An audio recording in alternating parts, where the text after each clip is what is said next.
Gulf ಯುದ್ಧ ಮತ್ತಷ್ಟು ಭೀಕರ ಮತ್ತು ಭಯಾನಕವಾಗ್ತಾ ಇದೆ. 27ನೇ ದಿನಕ್ಕೆ ಗಲ್ಫ್ ಯುದ್ಧ ಎಂಟ್ರಿ ನೀಡಿದೆ. ಸಾಕಷ್ಟು ಯುದ್ಧ ಭೀಕರವಾದಂತಹ ಸ್ಥಿತಿಗೆ ತಲುಪ್ತಾ ಇದೆ, ಭಯಾನಕವಾಗ್ತಾ ಇದೆ. 27-28 ದಿನಗಳಾಗ್ತಾ ಬರ್ತಾ ಇದೆ ಈ ಒಂದು ಯುದ್ಧ ಆರಂಭವಾಗಿ. ಇರಾನ್ ಮೇಲೆ ಇಸ್ರೇಲ್ ಮಿಸೈಲ್ ಮಳೆಯನ್ನೇ ಸುರಿಸ್ತಾ ಇದೆ. ಒಂದು ಕಡೆಯಿಂದ ನಾವು ನೋಡೋದಾದ್ರೆ ಇರಾನ್ ಸೇನಾ ನೆಲೆ ಇಸ್ಫಹಾನ್ನಲ್ಲಿ ಭಾರಿ ಸ್ಫೋಟ ಸಂಭವಿಸಿದೆ.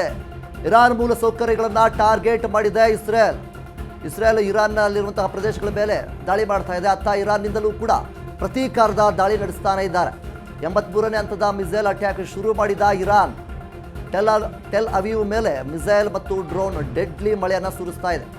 ಇಸ್ರೇಲ್ ಸೇರಿ ಗಲ್ಫ್ ದೇಶಗಳ ಮೇಲೆ ಮುಗಿಬಿದ್ದ ಇರಾನ್ ಹಾರ್ಮುಜ್ ಜಲಸಂಧಿ ಮೇಲೆ ಇರಾನ್ ಒಂದು ಬಿಗಿ ಹಿಡಿತವನ್ನು ಸಾಧಿಸ್ತಾ ಇದೆ. ಮಧ್ಯಪ್ರಾಚ್ಯದತ್ತ ಅಮೆರಿಕ ಯುದ್ಧ ನೌಕೆ ಸೈನಿಕರ ದಂಡು ಅಂತಾನೆ ಹೇಳ್ಬೋದು. ಅಮೆರಿಕ ಮಧ್ಯಪ್ರಾಚ್ಯದ ಜೊತೆ ಸೈನಿಕರ ಕಳಿಸ್ತಾ ಇದೆ. ಗಲ್ಫ್ ಯುದ್ಧ ಮತ್ತಷ್ಟು ಭೀಕರ ಮತ್ತು ಭಯಾನಕವಾಗುವಂಥದ್ದು ಖಂಡಿತವಾಗ್ಲೂ.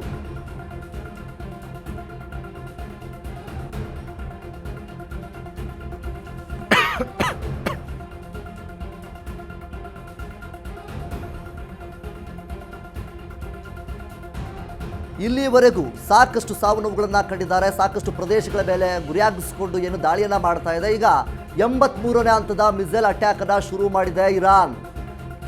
ಟೆಲ್ ಅವೀವ್ ಮೇಲೆ ಮಿಸೈಲ್ ಮತ್ತು ಡ್ರೋನ್ ದಾಳಿಗಳನ್ನು ಮಾಡ್ತಾ ಇದೆ. ಮುಖ್ಯವಾಗಿ ಇಸ್ರೇಲ್ ಮೇಲೆ ಇರಾನ್ ಪ್ರತೀಕಾರದ ದಾಳಿಯನ್ನು ಕೂಡ ತೀರಿಸ್ಕೊಳ್ತಾ ಇದೆ. ಈಗಾಗಲೇ ಇಸ್ರೇಲ್ ಇರಾನ್ನ ಪ್ರಮುಖ ಪ್ರದೇಶಗಳ ಮೇಲೆ ದೊಡ್ಡ ಮಟ್ಟದ ರೀತಿಯಲ್ಲಿ ದಾಳಿಯನ್ನು ನಡೆಸ್ತಾನೆ ಬರ್ತಾ ಇದೆ.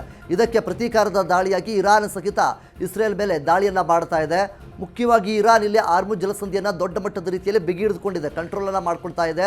ಈ ಹಿಂದೆ ನಿನ್ನೆಯ ದಿವಸ ಅಲಿರೇಜಾ ತಂಗ್ಸಿರಿ ಅವರನ್ನು, ಅಂದರೆ ಹಾರ್ಮುಜ್ ಜಲಸಂಧಿಯ ಕಮಾಂಡರ್ ಆದಂತಹ ಅಧಿಕಾರಿ ಅಲಿರೇಜಾ ತಂಗ್ಸಿರಿ ಅವರನ್ನು ನಿನ್ನೆಯ ದಿವಸ ಇಸ್ರೇಲ್ ನಾವು ಹತ್ಯೆಯನ್ನು ಮಾಡಿದ್ದೇವೆ ಅನ್ನುವಂಥ ರೀತಿಯಲ್ಲಿ ಹೇಳ್ಕೊಳ್ಳುತ್ತೆ. ಸೊ ಅದರ ಬೆನ್ನಲ್ಲೇ ಈಗ ಹಾರ್ಮುಜ್ ಜಲಸಂಧಿಯನ್ನು ಬಿಗಿ ಭದ್ರತೆಯನ್ನು ಮಾಡ್ತಾ ಇದೆ ಇರಾನ್. ಒಂದು ಕಡೆಯಿಂದ ನಾವು ನೋಡೋದಾದರೆ ಹಾರ್ಮುಜ್ ಜಲಸಂಧಿಗೆ ಯಾವುದೇ ಕಾರಣಕ್ಕೂ ಅಲ್ಲಿ ದಾಳಿಯನ್ನು ಕೂಡ ಆಗಬಾರದು ಮತ್ತು ದೊಡ್ಡ ಮಟ್ಟದ ರೀತಿಯಲ್ಲಿ ಭದ್ರತೆಯನ್ನು ಕಲ್ಪಿಸ್ತಾ ಇದೆ ಇರಾನ್. ಇದರ ಜೊತೆಗೆ ಇರಾನ್ ಕೇವಲ ಅಲ್ಲಿ ಇಸ್ರೇಲ್ ಮೇಲೆ ದಾಳಿಯನ್ನು ಮಾತ್ರ ಮಾಡ್ತಾ ಇಲ್ಲ, ಅದರ ಜೊತೆಗೆ ಹಾರ್ಮುಜ್ ಜಲಸಂಧಿಯನ್ನು ಭದ್ರತೆ ಕೂಡ ಮಾಡ್ಕೊಳ್ತಾ ಇದೆ.